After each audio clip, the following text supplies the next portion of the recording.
हमारे स्कूल में काफ़ी फैसिलिटीज़ हैं जी। बच्चों को एक्चुअली हम चाहते हैं कि उन्हें आत्मनिर्भर बनाया जाए ताकि कल को वो अपनी रोज़ी रोटी कमा के खा सकें। स्पोर्ट्स में इनके लिए basketball, chess, carrom board, table tennis, ये सारी हमने प्रोविजंस प्रोवाइड करी हुई हैं। तो हमारे बच्चे जो पोस्टर कंपटीशन में नेशनल लेवल पर भी अवार्ड लेकर आए हुए हैं और हमारे बच्चे किला रायपुर गेम्स में भी जाते हैं, वहाँ से भी अवार्ड लेकर आते हैं। हिंदुस्तान और पाकिस्तान का एक गेम हुआ था गूंगे बहरे बच्चों का, वहाँ हमारे स्कूल के बच्चे ही ट्रॉफी को जीत कर लेकर आए थे। और हमारे स्कूल का पढ़ा हुआ एक बच्चा वहाँ पार्लियामेंट में वहाँ असिस्टेंट के रूप में कार्य कर रहा है।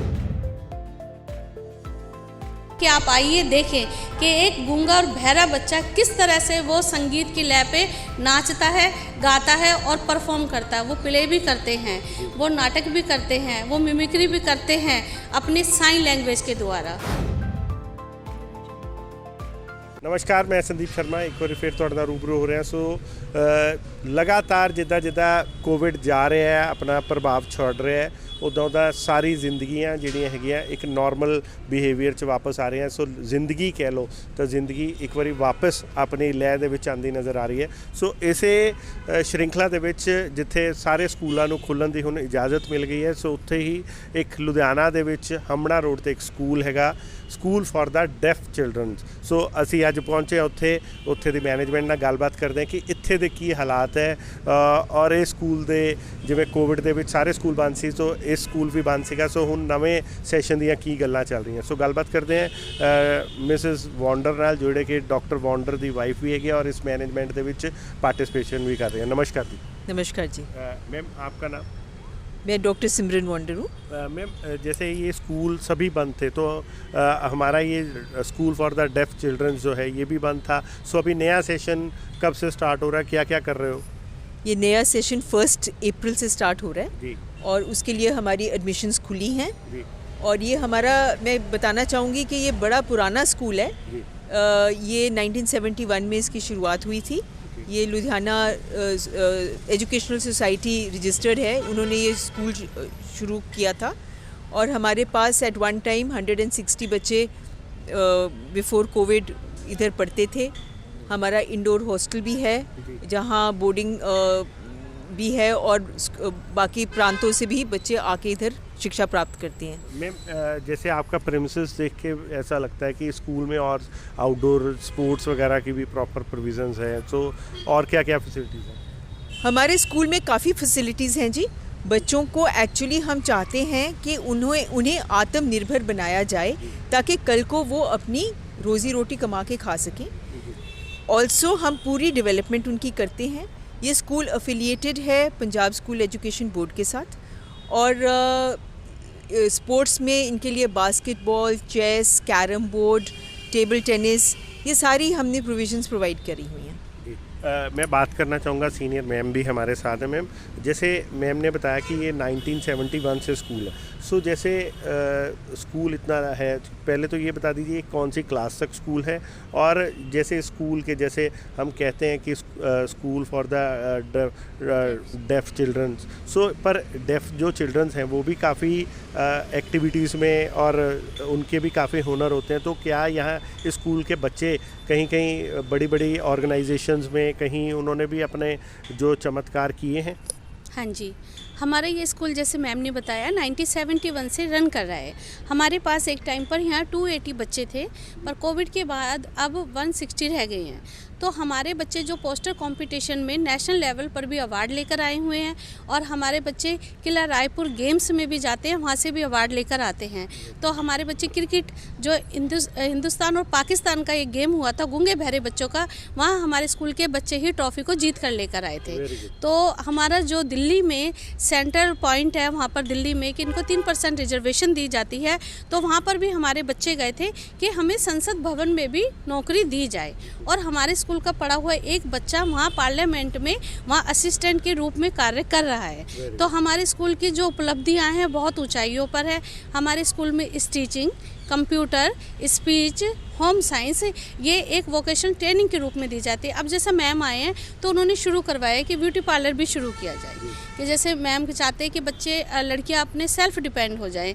तो ये स्कूल, मैं सबसे हाथ जोड़ के विनती करती हूँ कि जैसे ये कोविड के बाद से एडमिशन छूट गए हैं तो वो आए, यहाँ पर सोसाइटी के मेंबर्स बैठे हैं, वो कंसेशन भी देते हैं, पूरी तरह से सहायता करते हैं। तो बच्चे हमारे बहुत एक्टिव हैं, आप एक बार आके विजिट करें।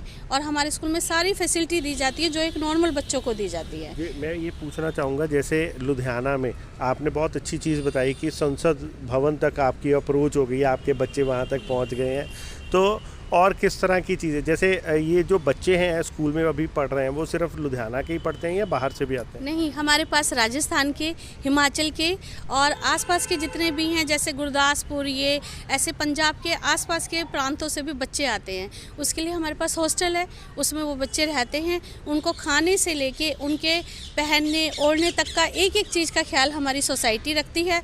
और ये सोसाइटी मतलब बच्चों को बिल्कुल ऐसा दिखाती है कि बाहर से देखने वाले लोग पहचान नहीं पाते कि ये बच्चे डेफ एंड डम है, ये नॉर्मल लगते हैं बिल्कुल। कई बार हमें प्रूव करना पड़ता है कि बच्चा डेफ एंड डम है। हमारा हर साल एक एनुअल फंक्शन होता है जिसमें लुधियाना के बड़े बड़ी सेलिब्रिटीज़ आती हैं और इन बच्चों का जो प्रोग्राम है ये टक्कर लेता है एक नॉर्मल स्कूल के एनुअल फंक्शन के बच्चों के प्रोग्राम से। तो वो हम सबको इनवाइट करते हैं कि आप आइए देखें कि एक गूंगा और बहरा बच्चा किस तरह से वो संगीत की लय पे नाचता है, गाता है और परफॉर्म करता है। वो प्ले भी करते हैं, वो नाटक भी करते हैं, वो मिमिक्री भी करते हैं अपने साइन लैंग्वेज के द्वारा। तो वो सब चीज़ अब जैसे सोसाइटी चाह रही है कि वो दोबारा से हम करना शुरू कर दें। जी, आपने बताया कि स्पोर्ट्स में भी बच्चे बहुत एक्टिव हैं, किला रायपुर की गेम्स में भी जो पार्टिसिपेट करते हैं, तो किस तरह की गेम्स खिलवाई जाती हैं? ये जैसे कबड्डी, खो खो और क्रिकेट और वॉलीबॉल और लॉन्ग जंप, इसमें पार्टिसिपेट करते हैं। बाकी स्कूल में जो छोटे बच्चे हैं वो चेस, टेबल टेनिस वगैरह ये सब खेलते हैं। तो बाहर जाके ये बच्चे क्रिकेट में मतलब हरा के आते हैं। हमारी टीम है स्कूल की पूरी, तो वो अब बच्चे चले गए हैं, अब नई टीम हम तैयार कर रहे हैं। मैं एक क्वेश्चन पूछना चाहूँगा, जैसे आप टीचर भी हो, तो आप तो सामान्य बच्चों को भी आपने जज किया हुआ, कहीं ना कहीं पढ़ाया होगा और डफ एंड डम बच्चों को भी पढ़ाने का मौका मिला।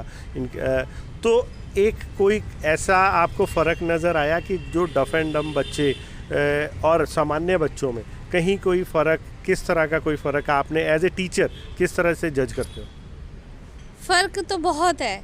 देखिए, जिस बच्चे ने कभी एक शब्द भी नहीं सुना हो और उसको हम पढ़ा के उसको आत्मनिर्भर बना देते हैं। जो बोलने सुनने वाले बच्चे होते हैं उनको हम बोलकर आंखों के इशारे से या डांट कर बैठा देते हैं। इनके साथ हमें ये फ़र्क है कि अगर इनको माँ शब्द सिखाना है तो वो नॉर्मल बच्चों को कह दिया ये माँ है। इनके साथ हमें शब्द कार्ड, चित्र कार्ड, उसकी मम्मी का फ़ोटो, अपने लिप्स रीडिंग और अपने हाथों के साइन से उनको 5 तरह से बताना पड़ता है कि ये माँ है। तो फ़र्क सोसाइटी में इनके साथ है कि कोई भी साइन लैंग्वेज के साथ ही इनके साथ बात कर सकता है, अदरवाइज़ लिप रीडिंग के। तो वही है कि हम चाहते हैं, सोसाइटी भी अब चाह रही है कि हम एक साइन लैंग्वेज का भी क्लासेस शुरू करें। मैं एक आखिरी क्वेश्चन ये पूछना चाहूँगा कि कहते हैं कि भगवान अगर कोई चीज़ से हमें महरूम रखता है तो लेकिन कोई ऐसी शक्ति भी हमें साथ में दे देता है जो हमारी सिक्स सेंस थोड़ी एक्स्ट्रा होती है।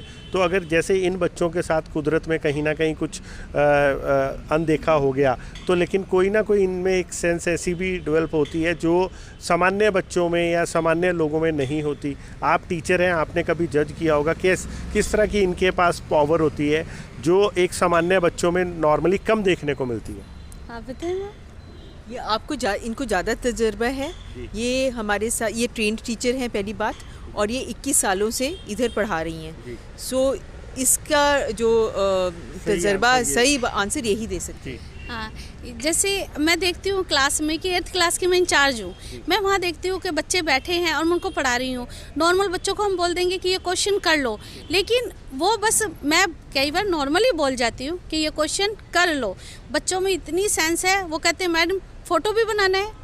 तो वो एकदम मैं भी शॉक हो जाती हूँ कि उसको कैसे पता चला कि फ़ोटो भी बनाना है। तो ये उनकी कोई गॉड गिफ्टेड है कि वो हमारे लिप को इतने अच्छी तरह से पढ़ जाते हैं कि हाँ मैम ने क्या कहा, जो नॉर्मल बच्चों में नहीं होती। ठीक है। उनका ध्यान भटका हुआ होता है, ये बच्चे बस एकाग्रता से देखते हैं। सो मतलब आप ये कह रहे हो कि इनमें इनकी डेडिकेशन ज़्यादा होती है, इन कंसंट्रेशन ज़्यादा होती है। इनकी कंसंट्रेशन ज़्यादा है, ये ज़्यादा ध्यान से आपकी बात आपको देखते हैं, ऑब्जर्व करते हैं और फिर एक्ट करते हैं, क्योंकि इनको साउंड की डिस्ट्रैक्शन नहीं है। बिल्कुल ठीक, बिल्कुल ठीक। सो एंड में कुछ कहना चाहेंगे जी? एंड में हम यही कहना चाहेंगे कि अब कोविड ख़त्म हो गया है और हम वर्ल्ड हियरिंग डे मना रहे हैं और सबको हम अवेयर करना चाहते हैं कि जिसका भी बच्चा कॉम्प्रोमाइज्ड है या वो उसको गूंगा बहरा है, वो हमारे पास आएँ, देखें और उसको एक नई ज़िंदगी दें। School for the deaf children. So Ludhiana ਦੇ ਹਮੜਾ ਰੋਡ ਤੇ ਮੇਨ ਰੋਡ ਤੇ ਇਹ ਸਕੂਲ ਜਿਹੜਾ ਹੈਗਾ ਸਥਾਪਿਤ ਹੈਗਾ ਔਰ ਅਸੀਂ ਦਿਖਾ ਰਹੇ ਹਾਂ ਤੁਹਾਨੂੰ ਪ੍ਰੈਮਿਸਿਸ ਵੀ ਬਹੁਤ ਵੱਡਾ ਹੈ ਔਰ ਹਰ ਚੀਜ਼ ਦੀ ਇੱਥੇ ਫੈਸਿਲਿਟੀ ਹੈ। ਸਪੋਰਟਸ ਜਿਹੜੀ ਹੈ ਐਕਟੀਵਿਟੀਜ਼ ਬਹੁਤ ਜ਼ਿਆਦਾ ਹੈਗੀਆਂ ਔਰ ਖਾਸ ਕਰਕੇ ਜਿੱਦਾਂ ਕਿ ਇਹਨਾਂ ਨੇ ਦੱਸਿਆ ਕਿ ਇਹਨਾਂ ਦੇ ਪੜ੍ਹਾਏ ਹੋਏ ਬੱਚੇ ਅੱਜ ਸੰਸਦ ਭਵਨ ਦੇ ਵਿੱਚ ਵੀ ਪਹੁੰਚੇ ਔਰ ਉੱਥੇ ਵੀ ਜੌਬ ਕਰ ਰਹੇ। ਸੋ ਸਕੂਲ ਦੀ ਟੀਚਰਸ ਵੱਲੋਂ ਕਿੱਦਾਂ ਦੀ ਮਿਹਨਤ ਕੀਤੀ ਜਾ ਰਹੀ ਹੈ, ਕਿੱਦਾਂ ਦਾ ਬੱਚਿਆਂ ਨੂੰ ਪੜ੍ਹਾਇਆ ਜਾ ਰਿਹਾ ਹੈ, ਇਹਦਾ ਅੰਦਾਜ਼ਾ ਤੁਸੀਂ ਖੁਦ ਲਗਾ ਸਕਦੇ ਹੋ ਕਿ ਜਿਹੜੇ ਕੁਦਰਤੀ ਮਾਰ ਦੇ ਬਾਵਜੂਦ ਉਹ ਸਟੂਡੈਂਟਸ ਜਿਹੜੇ ਹੈ ਉਹਨਾਂ ਦੀ ਡੈਡੀਕੇਸ਼ਨ ਇੰਨੀ ਜ਼ਿਆਦਾ ਹੈ ਕਿ ਉਹ ਸੰਸਦ ਭਵਨ ਤੱਕ ਆਪਣੀ ਅਪਰੋਚ, ਆਪਣੀ ਇੱਕ ਪਹਿਚਾਣ ਬਣਾ ਚੁੱਕੇ ਹੈ। ਸੋ ਅਸੀਂ ਉਮੀਦ ਕਰਦੇ ਹਾਂ ਕਿ ਅੱਗੇ ਵੀ ਇਹ ਟੀਚਰ, ਇਹ ਸੁਸਾਇਟੀ ਹੋਰ ਬੱਚਿਆਂ ਨੂੰ ਇੱਦਾਂ ਹੀ ਨਿਖਾਰ ਕੇ ਜਿਹੜੇ ਸਿਸਟਮ ਦੇ ਵਿੱਚ ਹੋਰ ਵੀ ਅਲੱਗ-ਅਲੱਗ, ਜਿੱਦਾਂ ਕਿ ਇਹਨਾਂ ਨੇ ਦੱਸਿਆ ਆਰਮੀ ਤੱਕ 'ਚ ਵੀ ਬੱਚੇ ਹੈਗੇ ਹੈ। ਸੋ ਅਲੱਗ-ਅਲੱਗ ਜਗ੍ਹਾ 'ਤੇ ਹੋਰ ਵੀ ਆਪਣੀ ਪੋਜੀਸ਼ਨ ਜਿਹੜੀ ਹੋਰ ਸਟਰੋਂਗ ਬਣਾਉਣਗੇ। ਸੋ ਇੱਦਾਂ ਹੀ ਇਹਨਾਂ ਦੀ ਨਵੀਂ ਐਡਮਿਸ਼ਨ ਸ਼ੁਰੂ ਹੋ ਚੁੱਕੀ ਹੈ। ਜਨ ਹਿਤੈਸ਼ੀ ਟੀਮ ਇਹਨਾਂ ਦੇ ਨਾਲ ਹੈਗੀ ਹੈ। ਸੋ ਅਸੀਂ ਇਹਨਾਂ ਦੀ ਆਵਾਜ਼ ਹਰ ਪਲੇਟਫਾਰਮ 'ਤੇ ਪਹੁੰਚਾਉਣ ਦੀ ਕੋਸ਼ਿਸ਼ ਕਰਦੇ ਰਹਾਂਗੇ ਤਾਂ ਕਿ ਜ਼ਿਆਦਾ ਤੋਂ ਜ਼ਿਆਦਾ ਇਸ ਜਿਹੜੇ ਹੈਗੇ ਹੈ ਸਟੂਡੈਂਟਸ ਹੈਗੇ ਹੈ ਉਹ ਉਹਨਾਂ ਤੱਕ ਇਹ ਆਵਾਜ਼ ਪਹੁੰਚੇ ਔਰ ਉਹ ਇਸ ਫੈਸਿਲਿਟੀ ਦਾ, ਇਸ ਸੁਵਿਧਾ ਦਾ, ਇਹਨਾਂ ਦੀ ਮੈਨੇਜਮੈਂਟ ਦਾ ਜ਼ਿਆਦਾ ਤੋਂ ਜ਼ਿਆਦਾ ਫਾਇਦਾ ਚੱਕ ਸਕਣ। ਦੇਖਦੇ ਰਹੋ, ਬਨੇ ਰਹੋ ਜਨ ਹਿਤੈਸ਼ੀ। ਧੰਨਵਾਦ।